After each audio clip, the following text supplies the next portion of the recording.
pujian penyembahan kita. Haleluya Yesus Tuhan. Haleluya Yesus Tuhan. Terima kasih Tuhan, hari tiba ini khususnya saat umat mencari wajahnya bersama.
Amin. Selamat pagi sidang jemaat yang terkasih di dalam Tuhan. Sebelum saya menyampaikan firman Tuhan, saya ingin membuat satu perandai-andaian. Saudara, mari membayangkan bahwa saya ini adalah seorang guru dan sudah membimbing dan mendampingi murid-murid saya selama 3 tahun. Tetapi suatu saat saya pergi ke suatu tempat selama 3 hari. Kemudian saya kembali lagi menemui murid-murid saya tadi. Tapi ternyata murid-murid saya tidak mengenali saya. Nah, menurut Bapak Ibu saudara yang terkasih, kira-kira bagaimana Bapak Ibu akan menilai situasi ini? Saya membimbing mereka selama 3 tahun, bersama-sama dengan mereka selama 3 tahun, tapi saya hanya meninggalkan mereka 3 hari. Setelah saya kembali, mereka tidak mengenali saya. Mungkin dalam situasi seperti ini mungkin kita akan berpikir, oh iya 3 hari itu gurunya pergi, ternyata gurunya pergi operasi plastik. Jadi waktu pulang muridnya tidak kenali dia. Atau kemungkinan yang kedua, waktu gurunya pergi murid-muridnya amnesia. Jadi waktu gurunya kembali, mereka tidak bisa kenali. Nah, saudara yang terkasih di dalam Tuhan, tahukah saudara bahwa sebenarnya kisah ini ada di dalam Alkitab? Saudara mau bukti? Mari kita buka di dalam kitab Injil pasal yang ke-24, Injil Lukas pasal 24 ayat 13 sampai dengan ayat yang ke-32. Saya akan bacakan dengan cepat saja. Pada suatu hari,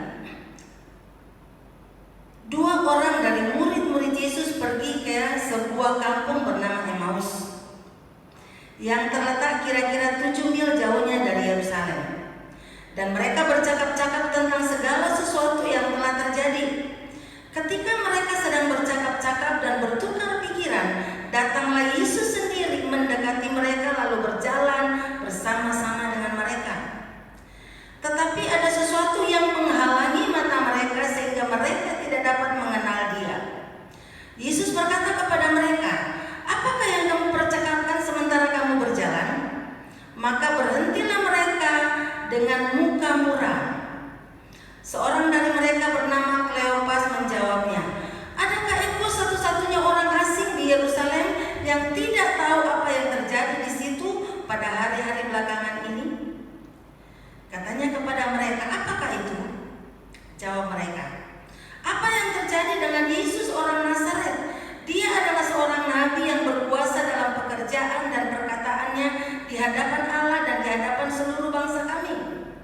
Tetapi imam-imam kepala dan pemimpin-pemimpin kami telah menyerahkan Dia untuk dihukum mati dan mereka telah menyalibkannya. Padahal kami dahulu mengharapkan bahwa Dialah yang datang untuk membebaskan bangsa Israel. Tetapi sementara itu telah lewat 3 hari sejak semuanya itu terjadi. Tetapi beberapa perempuan dari kalangan kami telah mengejutkan kami. Pagi-pagi buta mereka telah pergi ke kubur dan tidak menemukan mayatnya. Lalu mereka datang dengan berita bahwa telah diperlihatkan kepada mereka malaikat-malaikat yang mengatakan bahwa Ia hidup. Dan beberapa teman kami telah pergi ke kubur dan mendapati bahwa memang benar yang dikatakan perempuan-perempuan itu, tetapi mereka tidak melihat. Lalu Ia berkata kepada mereka, "Hai kamu orang bodoh, betapa lambannya hatimu sehingga kamu tidak percaya segala sesuatu yang telah dikatakan para nabi. Bukankah Mesias harus menderita semuanya itu untuk masuk ke dalam kemuliaannya?" Lalu Ia menjelaskan kepada mereka apa yang tertulis tentang Dia dalam seluruh kitab suci, mulai dari kitab Musa dengan segala kitab nabi-nabi. Mereka mendekati kampung dan mereka terus. Lalu Ia berbuat seolah-olah hendak meneruskan perjalanannya. Tetapi mereka sangat mendesaknya, katanya, "Tinggallah bersama-sama dengan kami, sebab hari telah menjelang malam dan matahari hampir terbenam." Lalu masuklah Ia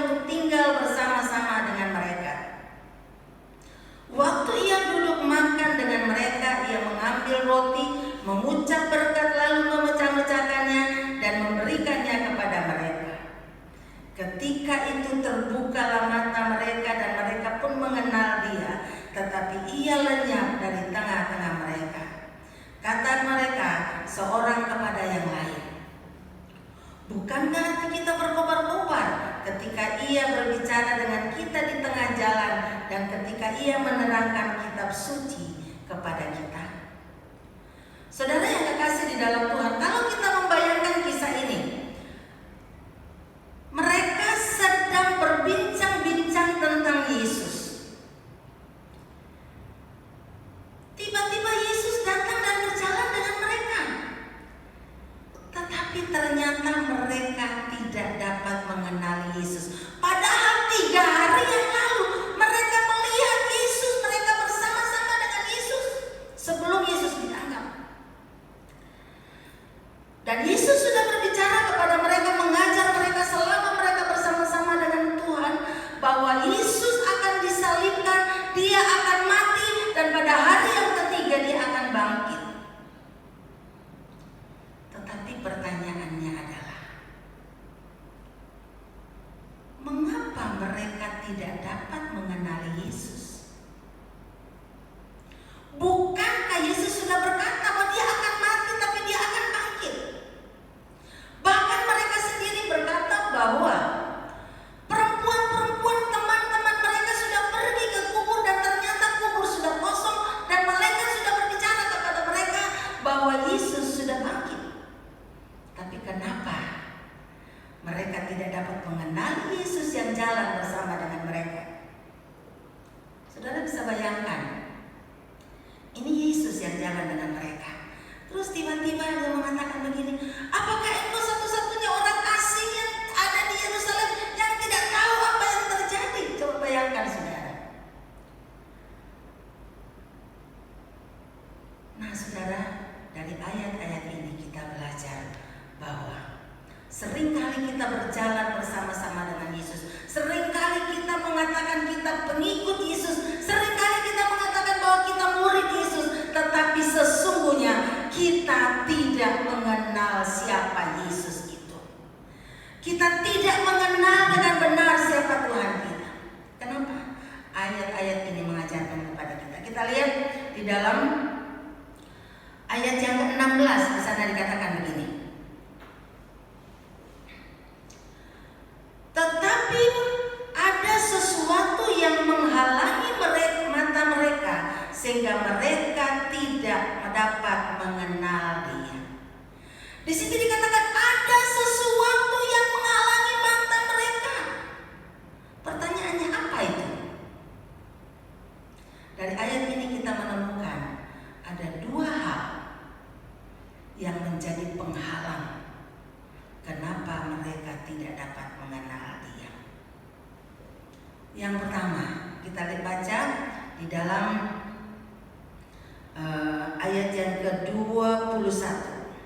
Di situ dikatakan gini, padahal kami dahulu mengharapkan bahwa Dialah yang datang untuk membebaskan bangsa Israel, tetapi sementara itu telah berlewat 3 hari sejak semuanya itu terjadi.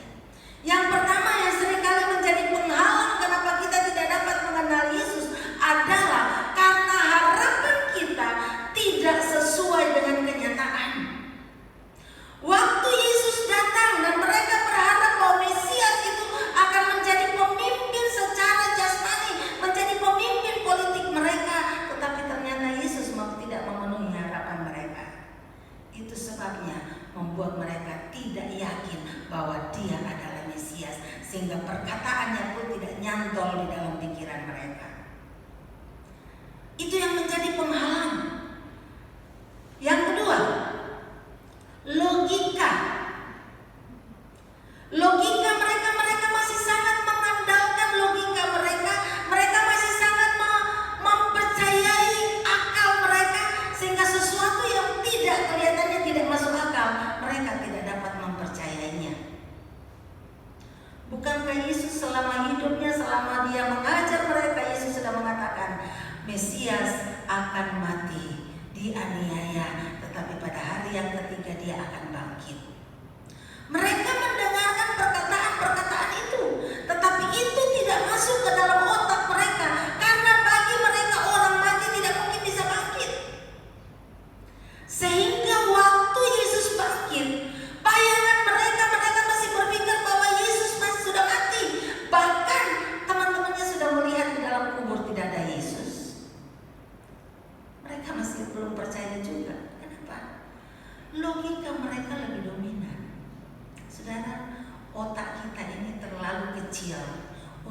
memahami kemahakuasaan Allah.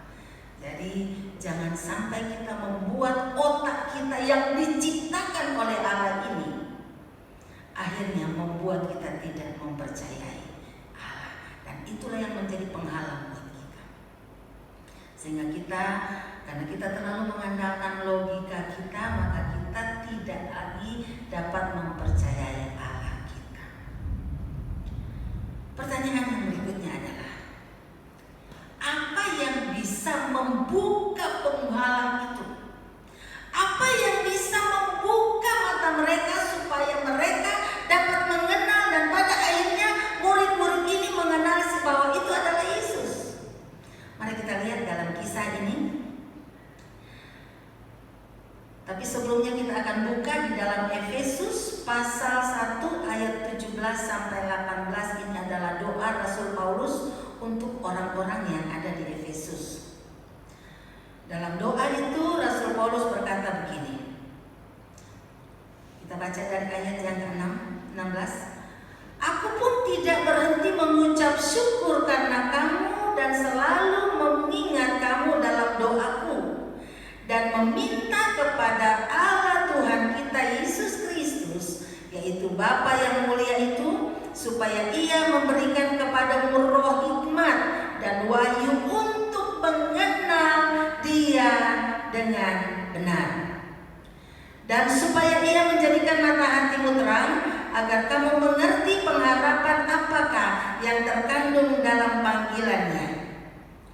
Saudara, dari ayat-ayat ini kita tahu bahwa satu hal yang bisa membuka selubung itu adalah Roh Kudus yang akan diberikan oleh Tuhan kepada kita. Di sini Rasul Paulus mengatakan, aku meminta kepada Allah supaya Ia memberikan kepadamu roh hikmat dan wahyu. Dan itu berbicara tentang Roh Kudus yang akan menerangi. Bukankah firman Tuhan mengatakan Roh Kudus akan menerangi, akan mengajar kita. Jadi untuk membuka selubung yang menyelubungi mata kita sehingga kita tidak dapat mengenal Tuhan dengan benar, kita perlu Roh Kudus. Masa-masa ini adalah masa-masa di mana kita sedang menantikan pencurahan Roh Kudus. Mari kita selalu mengandalkan Roh Kudus dalam kehidupan kita. Yang kedua, yang dapat membuka selubung itu adalah pengalaman yang pernah kita alami dengan Tuhan. Kita buka dulu, kita baca kembali di dalam Lukas pasal 24 ayat 30 sampai 31. Demikian bunyi firman Tuhan.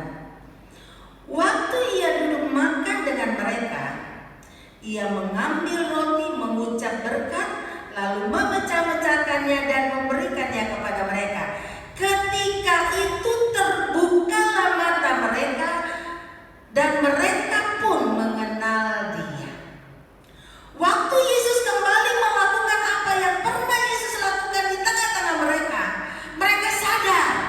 Itu membuka pikiran mereka bahwa ini adalah Yesus. Saudara, ini mengingatkan kita kepada cara kerja otak kita, cara kerja memori kita.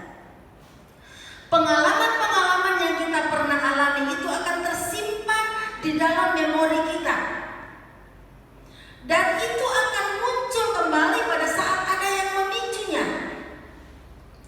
Nah, di sini waktu Yesus membagi-bagi roti, memecah-mecahkan roti dan memberikannya kepada mereka, pengalaman itu langsung muncul di dalam pikiran mereka dan mereka kembali mengingat peristiwa sebelum Yesus disalibkan. Dan itulah yang membuka. Dan di sini dikatakan pada waktu Yesus melakukan itu, ayat yang ke-31 dikatakan, ketika itu terbukalah mata mereka. Pengalaman bersama dengan Yesus itulah yang akan menjadi bekal kita untuk selalu mengenal Dia, untuk selalu dekat dengan Dia, karena kita punya pengalaman pribadi bersama dengan Tuhan. Yang ketiga, di dalam ayat yang ke-32 di sini dikatakan,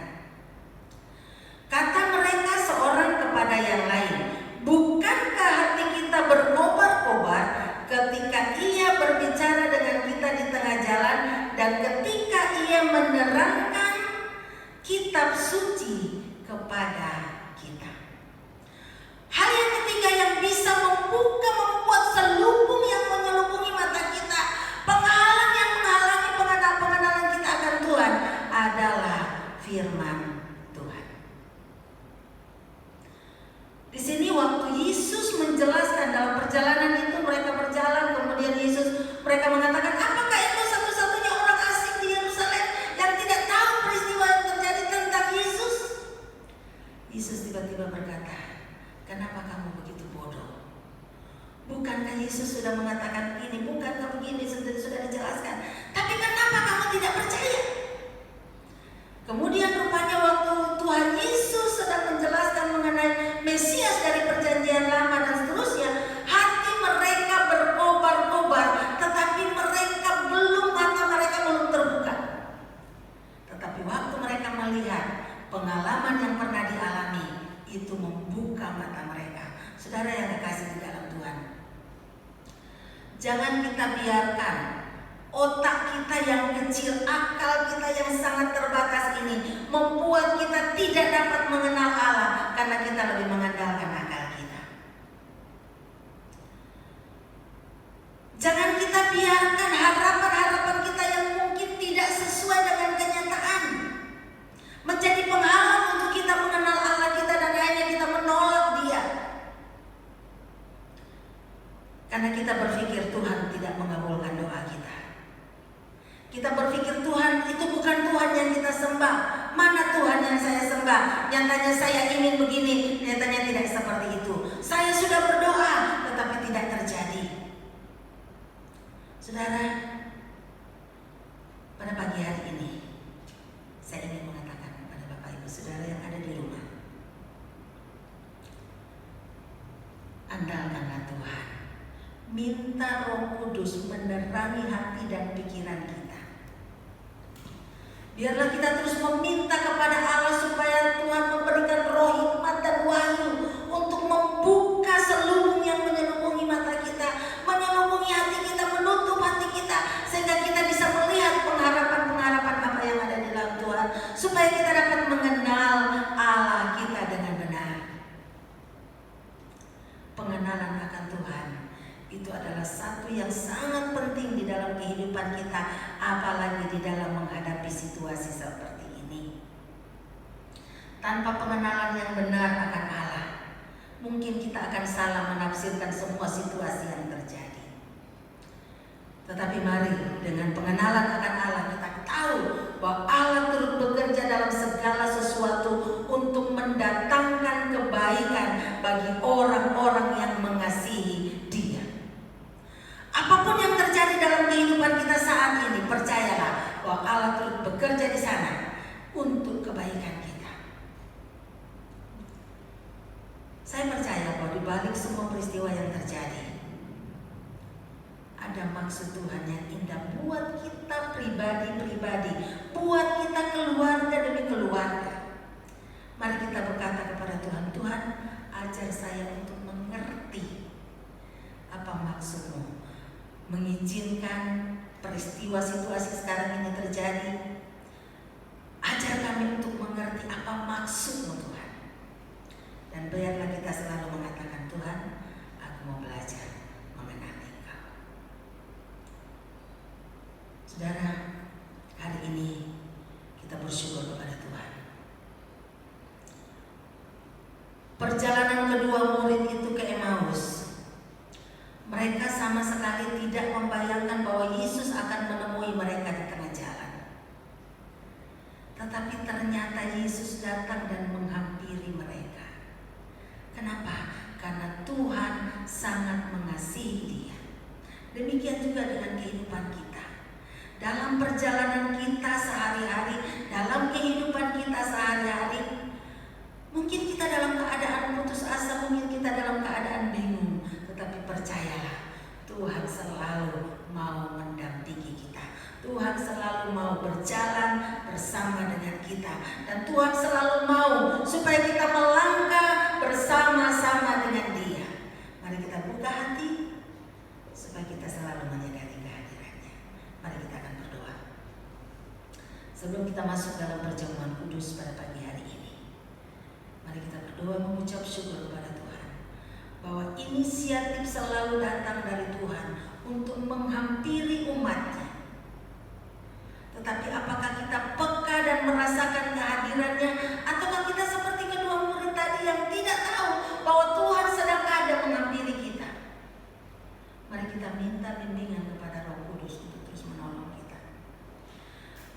dalam surga, pada pagi hari ini Tuhan kami mengucap syukur untuk firman-Mu yang mengingatkan kami bahwa seringkali kami sudah mengikut Engkau bertahun-tahun, seringkali kami sudah rajin beribadah, tetapi sesungguhnya kami belum mengenal Engkau dengan benar. Sesungguhnya masih ada selubung yang menghalangi mata kami sehingga kami tidak dapat mengenal Engkau.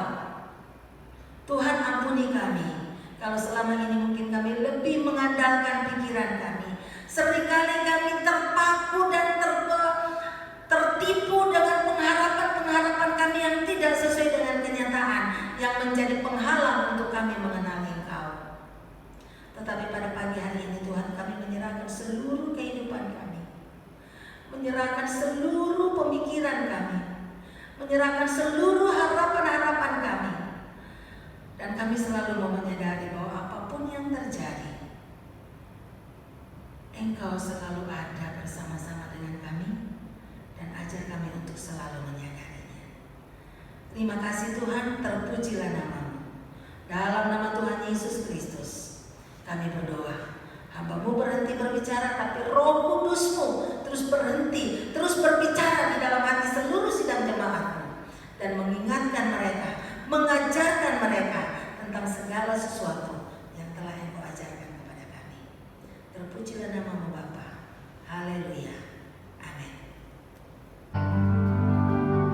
Bapak Ibu Saudara yang kasih di dalam Tuhan, dimanapun saudara berada saat ini, mari kita akan mengambil waktu untuk kita merenungkan betapa besar kasih Tuhan dengan kita menyanyikan pujian pada satu bukit jauh dari sini. Pada satu bukit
Mari saya persilakan saudara untuk mengambil cawan yang ada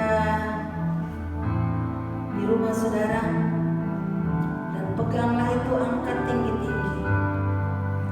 Lihatlah dengan imanmu bahwa cawan ini adalah simbol dari darah Tuhan yang mengalir dari setiap luka yang diakibatkan oleh cambukan, oleh pukulan yang seharusnya kitalah yang menanggungnya. Dan dengarkanlah firman Tuhan. Demikian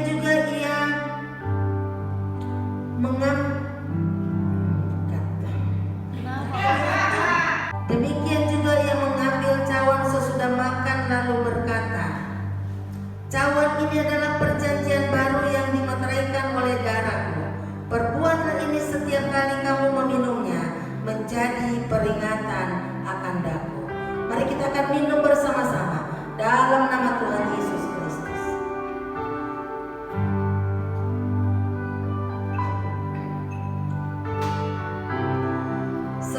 Sebab setiap kali kamu makan roti ini dan minum cawan ini, kamu memberitakan kematian Tuhan sampai Dia datang.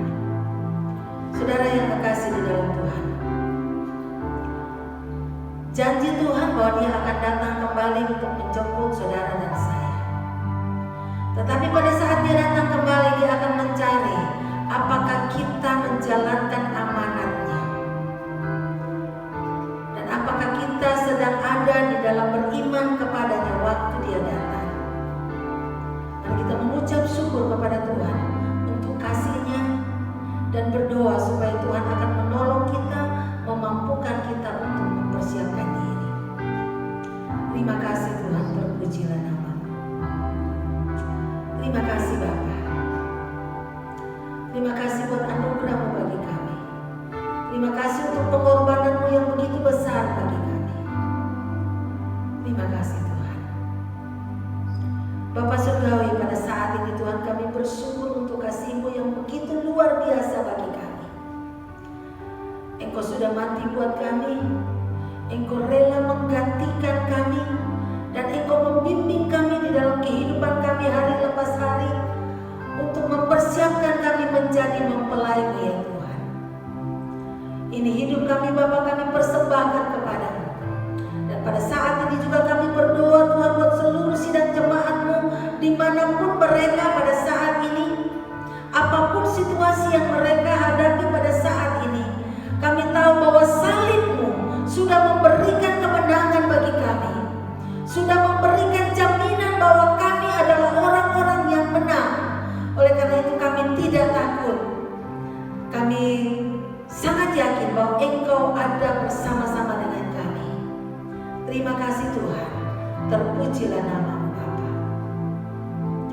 Bapa kami yang di surga, dikuduskanlah nama-Mu, datanglah kerajaan-Mu, jadilah kehendak-Mu di bumi seperti di surga. Berilah pada hari ini makanan kami yang secukupnya, dan ampunilah kami akan kesalahan kami, seperti kami juga sudah mengampuni orang yang bersalah kepada kami. Dan janganlah membawa kami ke dalam pencobaan, tapi lepaskanlah kami daripada yang jahat. Karena Engkau-lah yang mempunyai kerajaan dan kuasa dan kemuliaan sampai selama-lamanya. Angkatlah tangan saudara di hadapan Tuhan. Di akhir daripada ibadah kami pada pagi hari ini Tuhan, kami datang mengangkat seluruh tangan kami di hadapan-Mu ya Tuhan. Dimanapun sidang jemaat berada Tuhan, Engkau melawat mereka. Tuhan, Engkau akan memegang kedua tangan kami ya Tuhan, sehingga apapun yang kami kerjakan berhasil di dalam Engkau. Kemanapun kami melangkah, Engkau ada bersama dengan kami, sehingga kami tidak perlu khawatir, karena kami akan menjadi pemenang bersama dengan Engkau. Sidang jemaat yang dikasihi oleh Tuhan, kembalilah ke